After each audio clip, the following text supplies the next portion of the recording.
Chapter 34. It was near Christmas by the time all was settled. The season of general holiday approached. I now closed Morton's school, taking care that the parting should not be barren on my side. Good fortune opens the hand as well as the heart wonderfully, and to give somewhat when we have largely received is but to afford a vent to the unusual ebullition of the sensations. I had long felt with pleasure that many of my rustic scholars liked me, and when we parted, that consciousness was confirmed. They manifested their affection plainly and strongly. Deep was my gratification to find I had really a place in their unsophisticated hearts. I promised them that never a week should pass in future that I did not visit them and give them an hour's teaching in their school. Mr. Rivers came up as, having seen the classes, now numbering 60 girls, file out before me and lock the door. I stood with the key in my hand, exchanging a few words of special farewell with some half-dozen of my best scholars, as decent, respectable, modest, and well-informed young women as could be found in the ranks of the British peasantry. And that is saying a great deal, for after all, the British peasantry are the best taught, best mannered, most self-respecting of any in Europe. Since those days I have seen paysannes and bauerninnen, and the best of them seemed to me ignorant, coarse, and besotted, compared with my Morton girls. "Do you consider you have got your reward for a season of exertion?" asked Mr. Rivers, when they were gone. "Does not the consciousness of having done some real good in your day and generation give pleasure?" "Doubtless." "And you have only toiled a few months. Would not a life devoted to the task of regenerating your race be well spent?" "Yes," I said, "but I cannot go on forever so. I want to enjoy my own faculties, as well as to cultivate those of other people. I must enjoy them now. Don't recall either my mind or body to the school. I am out of it, and disposed for full holiday."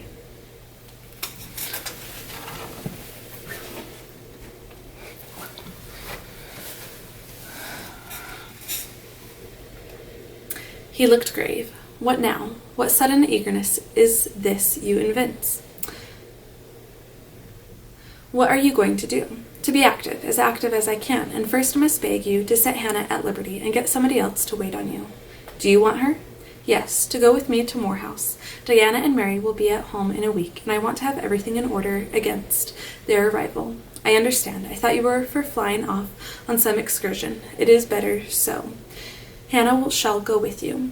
Tell her to be ready by tomorrow. Then, and here is the schoolroom key. I will give you the key of my cottage in the morning." He took it. "You give it up very gleefully," said he. "I don't quite understand your lightheartedness, because I cannot tell what employment you propose to yourself as a substitute for the one you are relinquishing. What aim, what purpose, what ambition in life have you now?"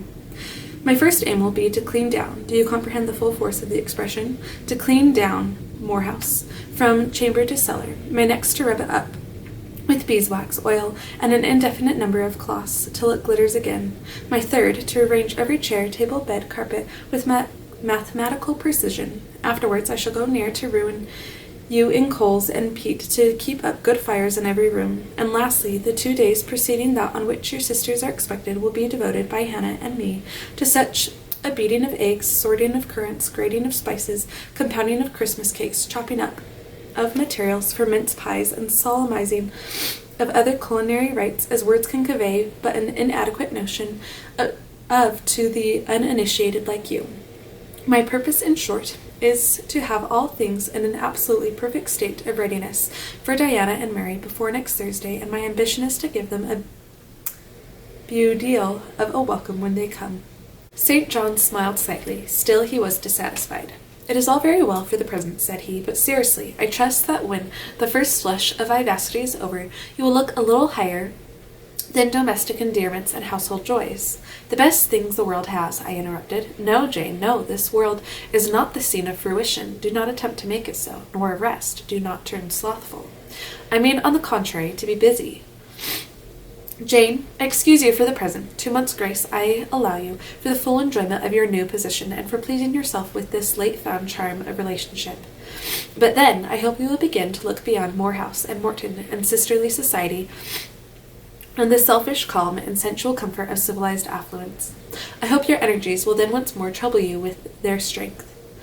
I looked at him with surprise. "St. John," I said, "I think you are almost wicked to talk so. I am disposed to be as content as a queen, and you try to stir me up to restlessness. To what end?" to the end of turning to profit the talents which God has committed to your keeping, and of which he will surely one day demand a strict account. Jane, I shall watch you closely and anxiously. I warn you of that, and try to restrain the disproportionate fervor with which you throw yourself into commonplace home pleasures. Don't cling so tenaciously to ties of the flesh. Save your constancy and ardor for an adequate cause. Forbear to waste them on trite, transient objects. Do you hear, Jane? Yes, just as if you were speaking Greek. I feel I have adequate cause to be happy, and I will be happy. Goodbye. Happy at Moor House I was, and hard I worked, and so did Hannah. She was charmed to see how jovial I could be amidst the bustle of the house turned topsy-turvy, how I could brush and dust and clean and cook, and really, after a day or two of confusion, worse confounded, it was delightful by degrees to invoke order from the chaos ourselves had made. I had previously taken a journey to S. to purchase some new furniture, my cousins having given me a carte blanche to effect what alterations I pleased, and a sum having been set aside for that purpose. The ordinary sitting room and bedrooms I left much as they were, for I knew Diana and Mary would derive more pleasure from seeing again the old homely tables and chairs and beds than from the spectacle of the smartest innovations. Still, some novelty was necessary to give to their return the piquancy with which I wished to be invested. Dark cants of new carpets and curtains, an arrangement of some carefully selected antique ornaments in porcelain and bronze, new coverings and mirrors, and dressing cases for the toilet tables answered the end. They looked fresh without being glaring. A spare parlor and bedroom I refurnished entirely with old mahogany and crimson upholstery. I laid canvas on the passage and carpets on the stairs. When all was finished, I thought Moor House as complete a model of bright, modest snugness within as it was, at this season, a specimen of wintry waste and desert dreariness without. The eventful Thursday at length came. They were expected about dark and ere dusk. Fires were lit upstairs and below. The kitchen was in perfect trim. Hannah and I were dressed, and all was in readiness. St. John arrived first. I had entreated him to keep quite clear of the house till everything was arranged, and, indeed, the bare idea of the commotion, at once sordid and trivial, going on within its walls, sufficed to scare him to estrangement. He found me in the kitchen, watching the progress of certain cakes for tea, then baking. Approaching the hearth, he asked if I was at last satisfied with housemaid's work. I answered by inviting him to accompany me on a general inspection of the result of my labors. With some difficulty, I got him to make the tour of the house. He just looked in at the doors I opened, and when he had wandered upstairs and downstairs, he said I must have gone through a great deal of fatigue and trouble to have effected such considerable changes in so short a time. But not a syllable did he utter indicating pleasure in the improved aspect of his abode. This silence damped me. I thought perhaps the alterations had disturbed some old associations he valued. I inquired whether this was the case, no doubt in a somewhat crestfallen tone. Not at all. He had, on the contrary, remarked that I had scrupulously respected every association. He feared, indeed, I must have bestowed more thought on the matter than it was worth. How many minutes, for instance, had I devoted to studying the arrangement of this very room? By the by, could I tell him where such a book was? I showed him the volume on the shelf. He took it down, and withdrawing to his accustomed window recess, he began to read it. Now, I did not like this, reader. St. John was a good man, but I began to feel that he had spoken truth of himself when he said he was hard and cold. The humanities and amenities of life had no attraction for him, its peaceful enjoyments no charm. Literally, he lived only to aspire after what was good and great, certainly, but still he would never rest, nor approve of others resting round him. As I looked at his lofty forehead, still and pale as a white stone, at his fine lineaments fixed and steady, I comprehended all at once that he would hardly make a good husband, that it would be a trying thing to be his wife. I understood, as by inspiration, the nature of his love for Miss Oliver. I agreed with him that it was but a love of the senses. I comprehended how he should despise himself for the feverish influence it exercised over him, how he should wish to stifle and destroy it, how he should mistrust its ever conducting permanently to his happiness or hers. I saw he was of the material from which nature hews her heroes, Christian and pagan, her lawgivers, her statesmen, her conquerors, a steadfast bulwark for great interests to rest upon, but at the fireside too often a cold, cumbrous column, gloomy and out of place. This parlor is not his sphere, I reflected. The Himalayan ridge or a Caffrey bush, even the plague-cursed Guinea coast swamp would suit him better. Well, may he eschew the calm of domestic life. It is not his element. There his faculties stagnate. They cannot develop or appear to advantage. It is in scenes of strife and danger, where courage is proved and energy exercised and fortitude tasked, that he will speak and move, the leader and superior. A merry child would have the advantage on him on this hearth. He is right to choose the missionary's career. I see it now. They are coming, cried Hannah, throwing open the parlor door. At the same moment, old Carlo barked joyfully. Out I ran. It was now dark, but a rumbling of wheels was audible. Hannah soon had a lantern lit. The vehicle had stopped at the wicket. The driver opened the door. First one well-known form, and then another stepped out. In a minute, I had my face under their bonnets, in contact first with Mary's cheek, then with Diana's flowing curls. They laughed, kissed me, then Hannah patted Carlo, who was half wild with delight, asked eagerly if all was well, and, being assured in the affirmative, hastened into the house. They were stiff with their long and jolting drive from Whitecross, and chilled with the frosty night air, but their pleasant countenances expanded to the cheering firelight. While the driver and Hannah brought in the boxes, they demanded St. John. At this moment he advanced from the parlor. They both threw their arms round his neck at once. He gave each one quiet kiss, said in a low tone a few words of welcome, stood a while to be talked to, and then, intimating that he was supposed they would soon rejoin him in the parlor, withdrew there as to a place of refuge. I had lit their candles to go upstairs, but Diana had first to give hospitable orders respecting the driver. This done, both followed me. They were delighted with the renovation and decoration of their rooms.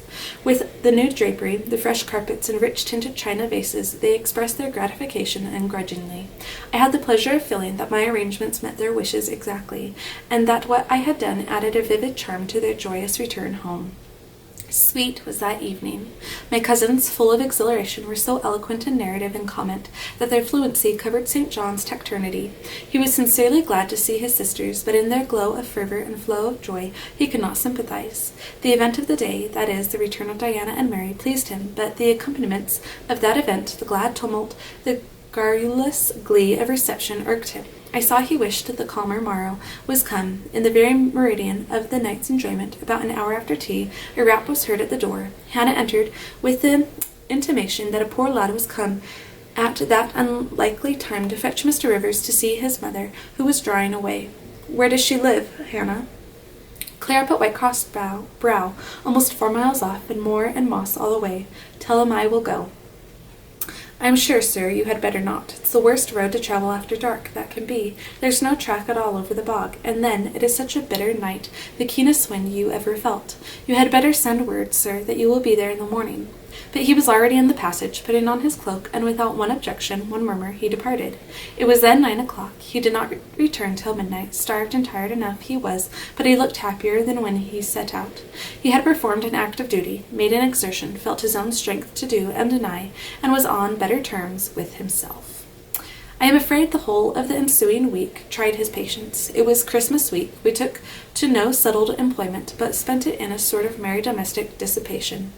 The air of the moors, the freedom of home, the dawn of prosperity, acted on Diana's and Mary's spirits like some life-giving elixir. They were gay from morning till noon, and from noon till night.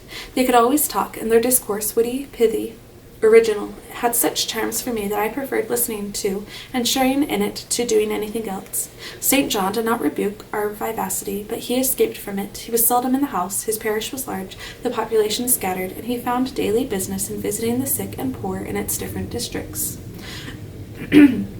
One morning at breakfast, Diana, after looking a little pensive for some minutes, asked him if his plans were yet unchanged. Unchanged and unchangeable, was the reply, and he proceeded to inform us that his departure from England was now definitely fixed for the ensuing year. And Rosamond Oliver, suggested Mary, the words seeming to escape her lips involuntarily, for no sooner had she uttered them than she made a gesture as if wishing to recall them. St. John had a book in his hand. It was his unsocial custom to read at meals. He closed it and looked up. Rosamond Oliver, said he, is about to be married to Mr. Granby, one of the best connected and most estimable residents in S. Grandson and heir to the Sir Frederick Granby. I had the intelligence from her father yesterday. His sisters looked at each other and at me. We all three looked at him. He was serene as glass. The match must have been got up hastily, said Diana. They cannot have known each other long. But 2 months. They met in October at the county ball at S. But where there are no obstacles to a union, as in the present case, where the connection is in every point desirable, delays are unnecessary. They will be married as soon as Place, which Sir Frederick gives up to them, can be refitted for their reception. The first time I found St. John alone, after this communication, I felt tempted to inquire if the event distressed him, but he seemed so little to need sympathy that, so far from venturing to offer him more, I experienced some shame at the recollection of what I had already hazarded. Besides, I was out of practice in talking to him. His reserve was again frozen over, and my frankness was congealed beneath it. He had not kept his promise of treating me like his sisters. He continually made little chilling differences between us, which did not at all tend to the development of cordiality. In short, now that I was acknowledged his kinswoman, and lived under the same roof with him, I felt the distance between us to be far greater than when he had known me only as the village schoolmistress. When I remembered how far I had once been admitted to his confidence, I could hardly comprehend his present frigidity. Such being the case, I felt not a little surprised when he raised his head suddenly from the desk over which he was stooping, and said, "You see, Jane, the battle is fought, and the victory won." Startled at being thus addressed, I did not immediately reply. After a moment's hesitation, I answered, "But are you sure you are not in the position of those conquerors whose triumphs have cost them too dear? Would not such another ruin you?" "I think not. If I were, it does not much signify. I shall never be called upon to contend for such another. The event of the conflict is decisive. My way is now clear. I thank God for it." So saying, he returned to his papers and his silence. As our mutual happiness, i.e. Diana's, Mary's, and mine, settled into a quieter character, and we resumed our usual habits and regular studies, St. John stayed more at home. He sat with us in the same room, sometimes for hours together, while Mary drew. Diana pursued a course of encyclopedic reading she had, to my own amazement, undertaken, and I fagged away at German. He pondered a mystic lore of his own, that of some Eastern tongue, the acquisition of which he thought necessary to his plans. Thus engaged, he appeared sitting in his own recess, quiet and absorbed enough, but that blue eye of his had a habit of leaving the outlandish-looking grammar and wandering over and sometimes fixing upon us, his fellow-students, with a curious intensity of observation. If caught, it would be instantly withdrawn, yet ever and anon it returned searchingly to our table. I wondered what it meant. I wondered, too, at the punctual satisfaction he never failed to exhibit on an occasion that seemed to me of small moment, namely, my weekly visit to Morton's school, and still more was I puzzled when, if the day was unfavorable, if there was snow or rain or high wind, and his sisters urged me not to go, he would invariably make light of their solicitude and encourage me to accomplish the task without regard to the elements. "Jane is not such a weakling as you would make her," he would say. "She can bear a mountain blast or a shower or a few flakes of snow as well as any of us. Her constitution is both sound and elastic, better calculated to endure variations of climate than many more robust." And when I returned, sometimes a good deal tired and not a little weather-beaten, I never dared complain, because I saw that to murmur would be to vex him. On all occasions, fortitude pleased him. The reverse was a special annoyance. One afternoon, however, I got leave to stay at home because I really had a cold. His sisters were gone to Morton in my stead. I sat reading Schiller, he deciphering his crabbed Oriental scrolls. As I exchanged a translation for an exercise, I happened to look his way. There I found myself under the influence of the ever-watchful blue eye. How long it had been searching me through and over, I cannot tell.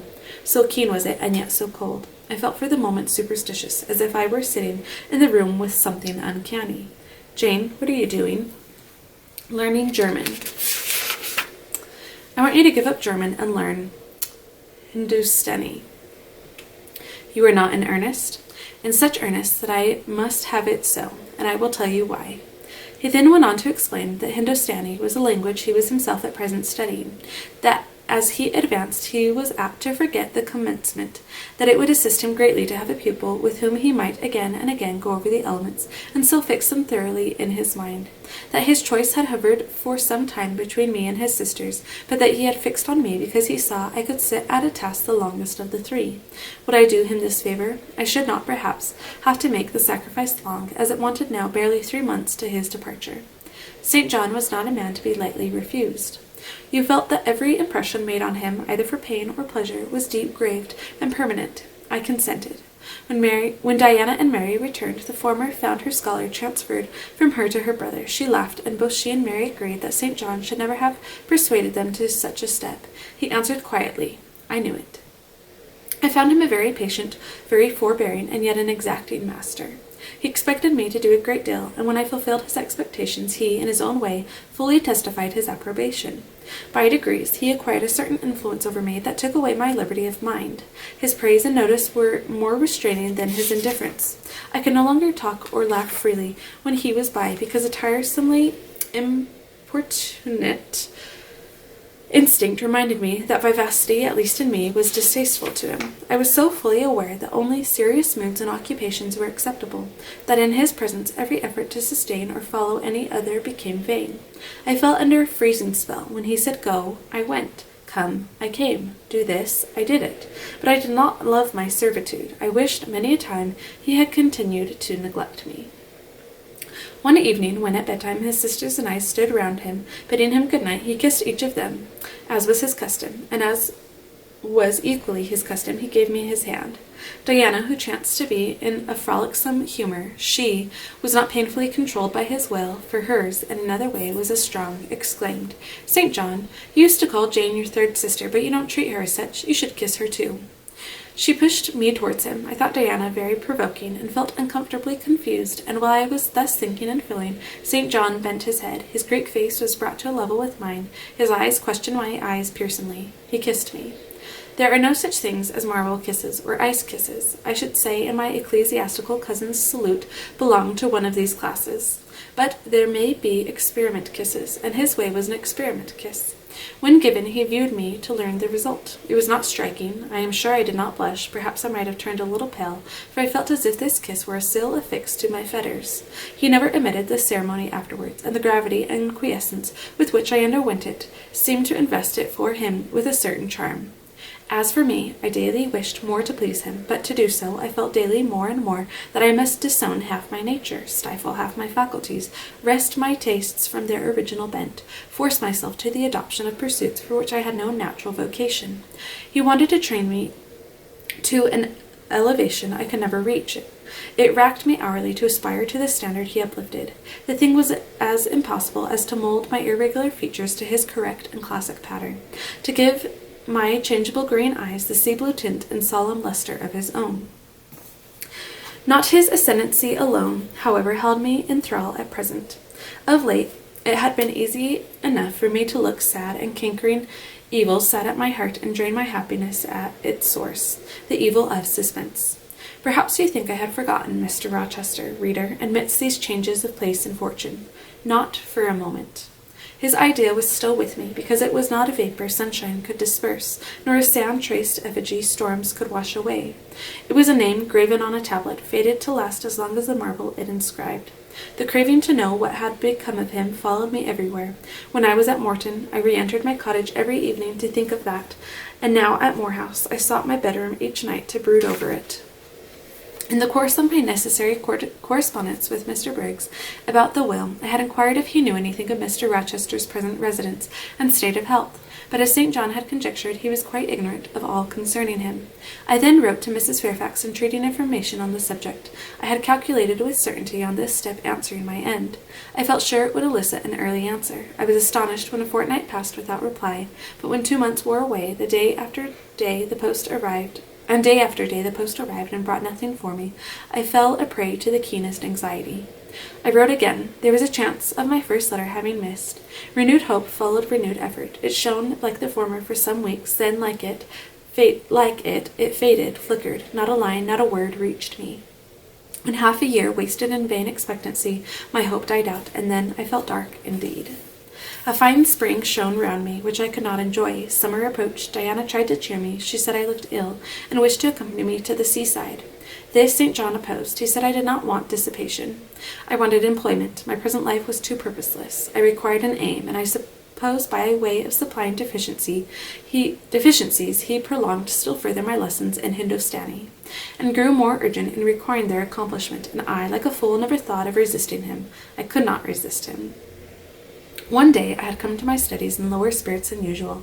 The ebb was occasioned by a poignantly felt disappointment. Hannah had told me in the morning there was a letter for me, and when I went down to take it, almost certain that the long-looked-for tidings were vouchsafed me at last, I found only an unimportant note from Mr. Briggs on business. The bitter check had wrung from me some tears, and now as I sat poring over the crabbed characters and flourishing tropes of an Indian scribe, my eyes filled again. St. John called me to his side to read. In attempting to do this, my voice failed me. Words were lost in sobs. He and I were the only occupants of the parlor. Diana was practicing her music in the drawing-room. Mary was gardening. It was a very fine May day, clear, sunny, and breezy. My companion expressed no surprise at this emotion, nor did he question me as to its cause. He only said, "We will wait a few minutes, Jane, till you are more composed." And while I smothered the paroxysm with all haste, he sat calm and patient, leaning on his desk and looking like a physician watching with the eye of science an expected and fully understood crisis in a patient's malady. Having stifled my sobs, wiped my eyes, and muttered something about not being very well that morning, I resumed my task and succeeded in completing it. St. John put away my books and locked his desk, and said, "Now, Jane, you shall take a walk, and with me. I will call Diana and Mary. No, I want only one companion this morning, and that must be you. Put on your things, go out by the kitchen door, and take the road towards the head of Marsh Glen. I will join you in a moment. I know no medium. I never in my life have known any medium in my dealings with positive and hard characters antagonistic to my own, between absolute submission and determined revolt. I have always faithfully observed the one, up to the very moment of bursting, sometimes with volcanic vehemence, into the other, and as neither present circumstances warranted, nor my present mood inclined me to mutiny, I observed careful obedience to St. John's directions, and in 10 minutes I was treading the wild track of the glen, side by side with him. The breeze was from the west. It came over the hills, sweet with scents of heath and rush. The sky was of stainless blue. The stream descending the ravine, swelled with past spring rains, poured along plentiful and clear, catching golden gleams from the sun and sapphire tints from the firmament. As we advanced and left the track, we trod a soft turf, mossy, fine, and emerald green, minutely enameled with a tiny white flower, and sprinkled with a star-like yellow blossom. The hills, meantime, shut us quite in, for the glen, towards its head, wound to their very core. "Let us rest here," said St. John, as we reached the first stragglers of a battalion of rocks guarding a sort of pass beyond which the bed rushed down, a waterfall, and where, still a little further, the mountains shook off turf and flower, had only heath for raiment, and crag for gem, where it exaggerated the wild to the savage, and exchanged the fresh for the frowning, where it guarded the forlorn hope of solitude, and a last refuge for silence. I took a seat. St. John stood near me. He looked up the pass and down the hollow. His glance wandered away with the stream and returned to traverse the unclouded heaven which colored it. He removed his hat, let the breeze stir his hair, and kiss his brow. He seemed in communion with the genius of the haunt. With his eye he bade farewell to something. "And I shall see it again," he said aloud, "in dreams, when I sleep by the Ganges, and again in a more remote hour, when another slumber overcomes me on the shore of a darker stream." Strange words of a strange love, an austere patriot's passion for his fatherland.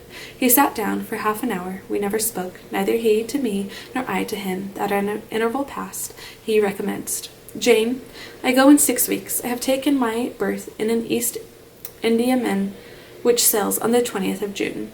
God will protect you, for you have undertaken his work," I answered. "Yes," said he, "there is my glory and joy. I am the servant of an infallible master. I am not going out under human guidance, subject to the defective laws and erring control of my feeble fellow-worms. My king, my lawgiver, my captain, is the all-perfect. It seems strange to me that all around me do not burn to enlist under the same banner, to join in the same enterprise. All have not your powers, and it would be folly for the feeble to wish to go to march with the strong. I do not speak to the feeble, I think of them. I address only such as are worthy of the work and competent to accomplish it. Those are few in number, and difficult to discover. You say truly, but when found it is right to stir them up, to urge and exhort them to the effort, to show them what their gifts are and why they were given, to speak heaven's message in their ear, to offer them, direct from God, a place in the ranks of his chosen. If they are really qualified for the task, will not their own hearts be the first to inform them of it?" I felt as if an awful charm was framing round and gathering over me. I trembled to hear some fatal word spoken which would at once declare and rivet the spell. "And what does your heart say?" demanded St. John. "My heart is mute." My heart is mute, I answered, struck and thrilled. Then I must speak for it, continued a deep, relentless voice. Jane, come with me to India. Come as my helpmeet and fellow laborer.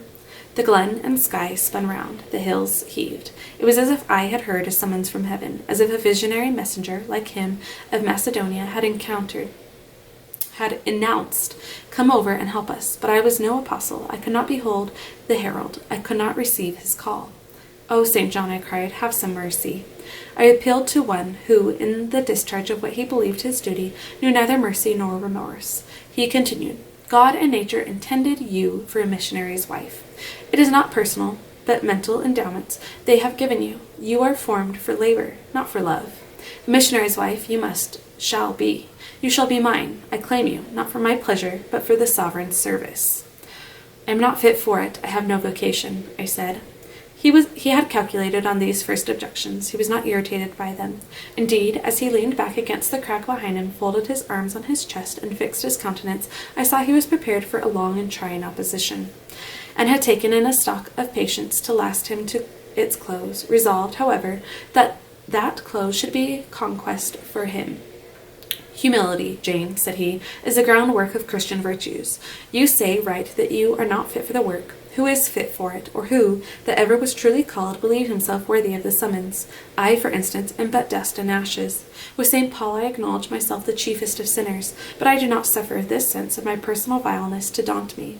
I know my Later, that he is just as well as mighty, and while he has chosen a feeble instrument to perform a great task, he will, from the boundless stores of his providence, supply the inadequacy of the means to the end. Think like me, Jane. Trust like me. It is the rock of ages I ask you to lean on. Do not doubt, but it will bear the weight of your human weakness.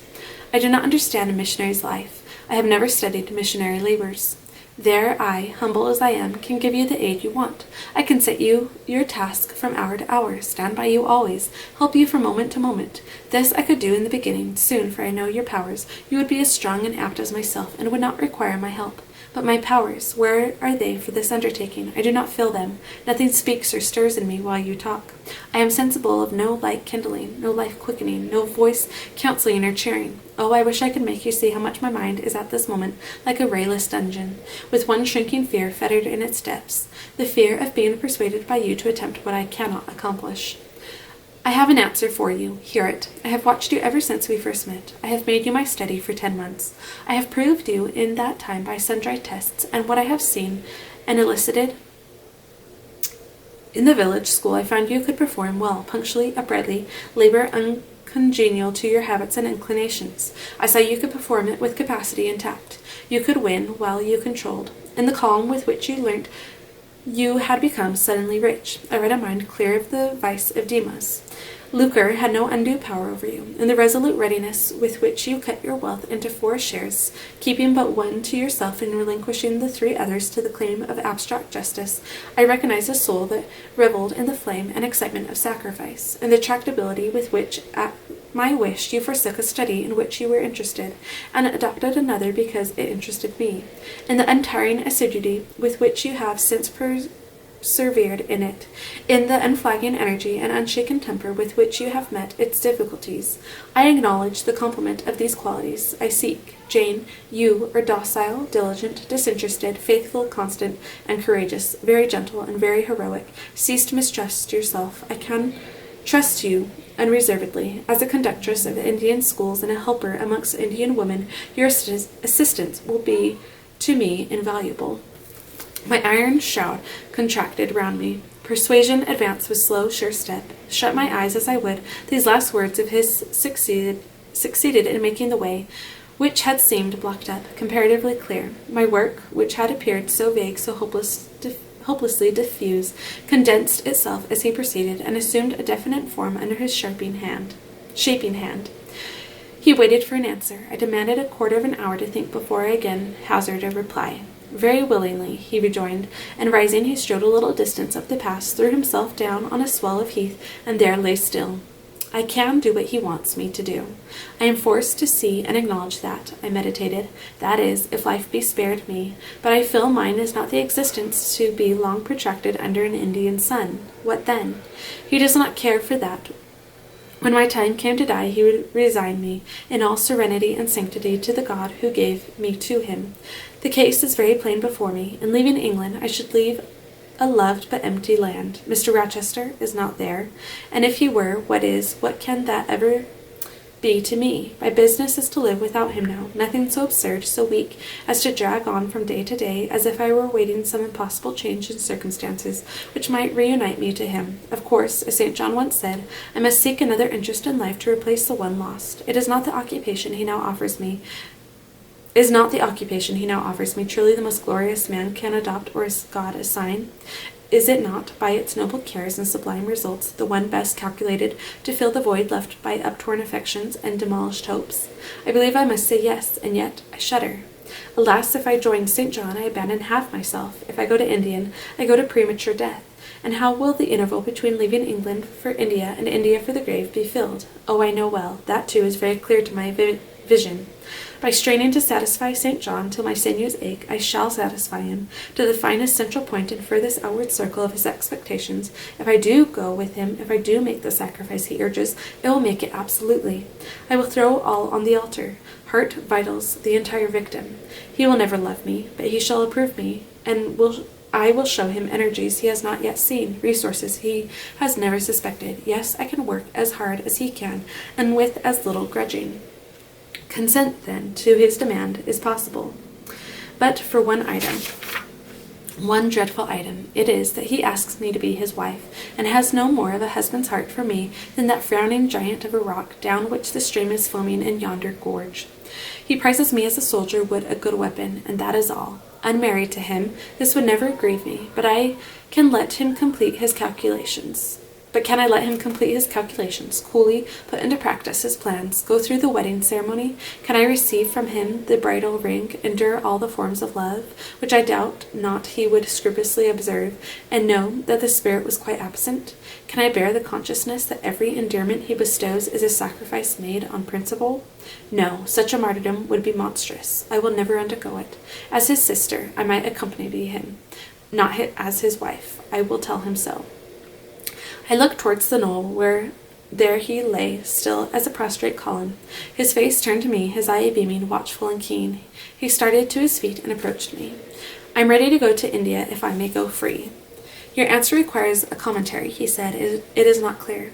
You have hitherto been my adopted brother, I your adopted sister. Let us continue as such. You and I had better not marry. He shook his head. Adopted fraternity will not do in this case. If you were my real sister, it would be different. I should take you and seek no wife. But as it is, either our union must be consecrated and sealed by marriage, or it cannot exist. Practical obstacles oppose themselves to any other plan. Do you see it, Jane? Consider a moment. Your strong sense will guide you. I did consider, and still my sense, such as it was, directed me only to the fact that we did not love each other as man and wife should, and therefore inferred we ought not to marry. I said so. St. John, I returned, I regard you as a brother, you, me as a sister. So let us continue. We cannot, he answered, with short, sharp determination. It would not do. You have said you will go with me to India. Remember, you have said that. Conditionally. Well. To the main point, the departure with me from England, the cooperation with me and my future labors, you do not object. You have already as good as put your hand to the plough. You are too consistent to withdraw it. You have but one end to keep in view. How the work you have undertaken can best be done. Simplify your complicated interests, feelings, thoughts, wishes, aims. Merge all considerations in one purpose, that of fulfilling with effect, with power, the mission of your great master. To do so, you must have a coadjutor, not a brother. That is a loose tie, but a husband. I, too, do not want a sister. A sister might any day be taken from me. I want a wife, the sole helpmeet I can influence efficiently in life and retain absolutely till death. I shuddered as he spoke. I felt his influence in my marrow, his hold on my limbs. Seek one elsewhere than in me, St. John. Seek one fitted to you. One fitted to my purpose, you mean, fitted to my vocation. Again, I tell you, it is not the insignificant private individual, the mere man, with the man's selfish senses I wish to mate. It is the missionary. And I will give the missionary my energies. It is all he wants, but not myself. That would be only adding the husk and shell to the kernel.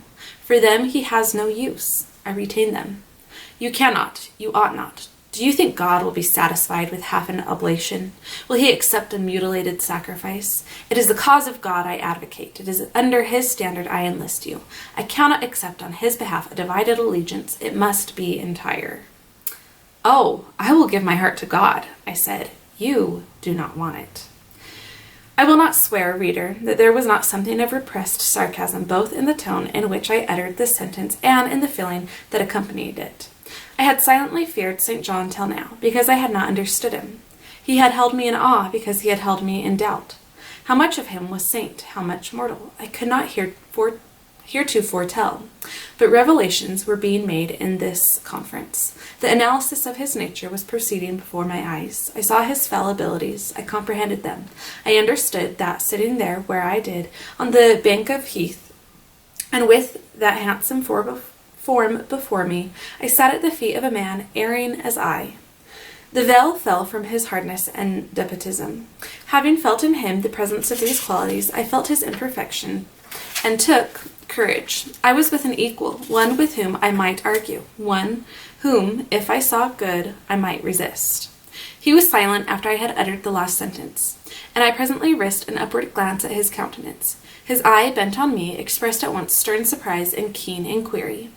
Is she sarcastic, and sarcastic to me? It seemed to say. What does this signify? Do not let us forget that this is a solemn matter, he said ere long, one of which we may neither think nor talk lightly without sin. I trust, Jane, you are in earnest when you say you will serve your heart to God. It is all I want. Once wrench your heart from man and fix it on your Maker. The advancement of that Maker's spiritual kingdom on earth will be your chief delight and endeavor. You will be ready to do at once whatever furthers that end. You will see what impetus would be given to your efforts and mine by our physical and mental union in marriage, the only union that gives a character of permanent conformity to the destinies and designs of human beings, and passing over all minor caprices, all trivial difficulties and delicacies of feeling, all scruple about the degree, kind, strength, or tenderness of mere personal inclination, you will hasten to enter into that union at once. Shall I said, briefly, and I looked at his features, beautiful in their harmony, but strangely formidable in their still severity. At his brow, commanding, but not open, at his eyes, bright and deep and searching, but never soft, at his tall, imposing figure, and fancied myself, in idea, his wife. Oh, it would never do. As his curate, his comrade, all would be right. I would cross oceans with him in that capacity, toil under eastern suns, in Asian deserts. With him in that office, admire and emulate his courage and devotion and vigor, accommodate quietly to his masterhood, smile undisturbed at his ineradicable ambition, discriminate the Christian from the man, profoundly esteem the one and freely forgive the other. I should suffer often, no doubt, attached to him only in this capacity. My body would be under rather a stringent yoke, but my heart and mind would be free. I should still have my unblighted self to turn to, my natural, unenslaved feelings with which to communicate.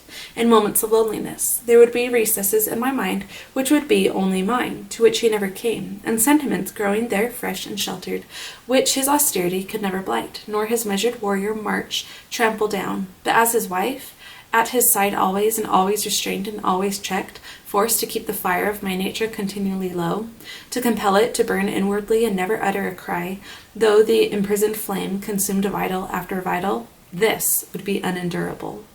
St. John, I exclaimed, when I had got so far in my meditation. Well, he answered icily, I repeat, I freely consent to go with you as your fellow missionary, but not as your wife. I cannot marry you and become part of you.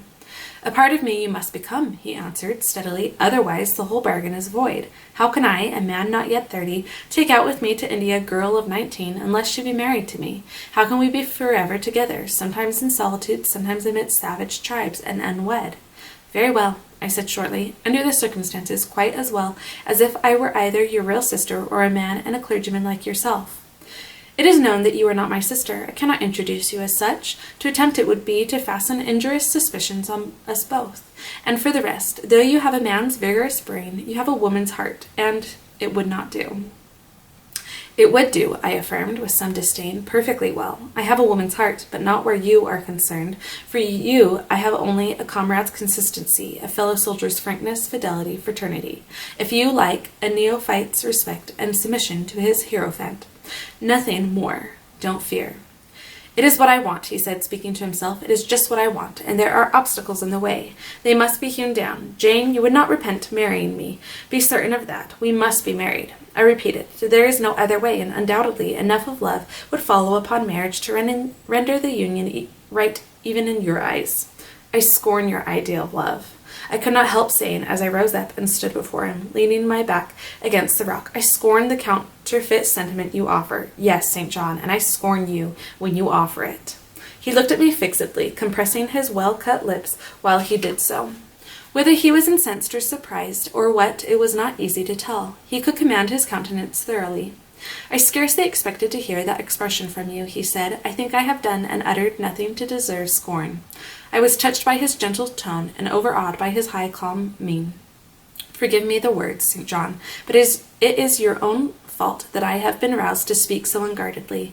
You have introduced a topic on which our natures are at a variance, a topic we should never discuss.